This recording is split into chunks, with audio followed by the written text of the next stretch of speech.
Hi guys, welcome back to my channel. അപ്പോൾ guys, നമ്മൾ ഇന്ന് ഡിസ്കസ് ചെയ്യാൻ വേണ്ടി പോകുന്നത് ഈ സീസണിലെ സക്സസ്ഫുൾ ട്രിബ്ലിംഗ് നടത്തിയ 5 താരങ്ങളുടെ ലിസ്റ്റാണ് ഞാൻ ഇന്ന് പറയാൻ വേണ്ടി പോകുന്നത്. 5ാം സ്ഥാനം റിയൽ മാഡ്രിഡ് സൂപ്പർ താരം വിനീഷ്യസ് ജൂനിയറാണ്. 130 തവണയാണ് സക്സസ്ഫുൾ ട്രിബ്ലിംഗ് നടത്തിയിരിക്കുന്നത്.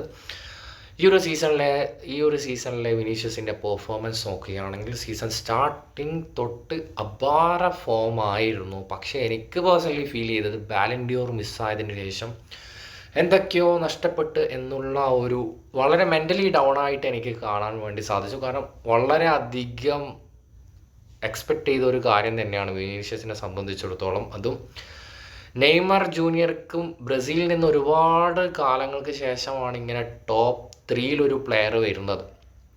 അപ്പോൾ ആ ഒരു പേര് കൂടി വിനീഷ്യസിന് ലഭിക്കുമായിരുന്നു. പക്ഷേ നിർഭാഗ്യവശാൽ അത് വിനീഷ്യസിൽ നിന്നും അകന്നു പോയി എന്ന് തന്നെയാണ് എനിക്ക് പറയാനുള്ളത്. പക്ഷെ അതിനുശേഷം ലാസ്റ്റ് നടന്ന എൽ ക്ലാസിക്കോ മത്സരത്തിലായാലും വിനീഷ്യസിൻ്റെ ആ ഒരു ഫുൾ ഓൺ പവറിൽ കളിക്കുന്നതായിട്ട് എനിക്ക് കാണാൻ വേണ്ടി സാധിച്ചില്ല.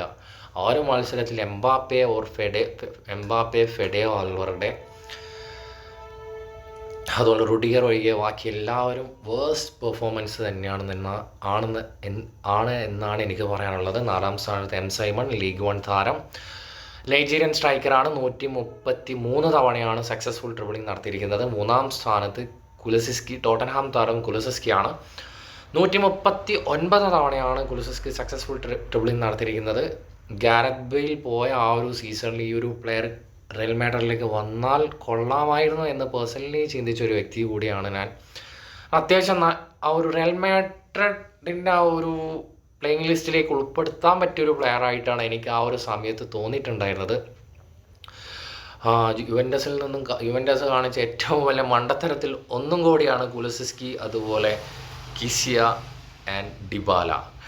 കുലുസസ്കി ടോട്ടൻഹാമിൽ വന്ന ആ ഒരു സീസൺ തന്നെ കുലുസസ്കിയുടെ റേഞ്ച് എന്താണെന്ന് പുള്ളിക്കാരനെ പ്രൂവ് ചെയ്ത ഒരു പ്ലെയറും കൂടിയാണ്. 2ാം സ്ഥാനത്ത് ഇങ്കി വില്യംസ്, അത്ലറ്റിക് ക്ലബ് താരം. ഇങ്കി വില്യംസ് അല്ല, നിക്കോ വില്യംസ്, 2 ബ്രദേഴ്സാണ്, അതാണ് മാറിപ്പോകുന്നത്. ലാസ്റ്റ് സമ്മർ ട്രാൻസ്ഫറിൽ ബാഴ്സലോണയിലേക്ക് വരുമെന്ന് ഓൾമോസ്റ്റ് ഉറപ്പിച്ച ഒരു പ്ലെയർ ആയിരുന്നു. പക്ഷേ എന്താണെന്ന് അറിഞ്ഞൂടാ. ആ ഒരു റൂമേഴ്സിന് ശേഷം ഇപ്പോൾ കറൻ്റ്ലി വേറൊരു റൂമേഴ്സോ പ്ലെയറിനെ കുറിച്ച് ആരും പറയുന്നതായിട്ട് കേട്ടിട്ടില്ല. അത്യാവശ്യം നല്ലൊരു പൊട്ടൻഷ്യലുള്ള പ്ലെയർ തന്നെയാണ്. സ്പാനിഷ് ലീഗിലായാലും പ്രത്യേകിച്ച് ബാസയിൽ വന്ന എന്തുകൊണ്ടും ഗുണം ചെയ്യും. യമാൽ വില്യംസ് ആ കോംബോ എന്തായാലും സക്സസ് ആവും എന്ന് തന്നെയാണ് ഞാൻ വിചാരിക്കുന്നത്. 1ാം സ്ഥാനത്ത് സാക്ഷാൽ ലമിൻ യമാൽ. 153 തവണയാണ് സക്സസ്ഫുൾ ട്രിബിളിംഗ് നടത്തിയിരിക്കുന്നത്. നിലവിൽ 1ാം സ്ഥാനത്ത് തുടർന്നുകൊണ്ടിരിക്കുന്നത്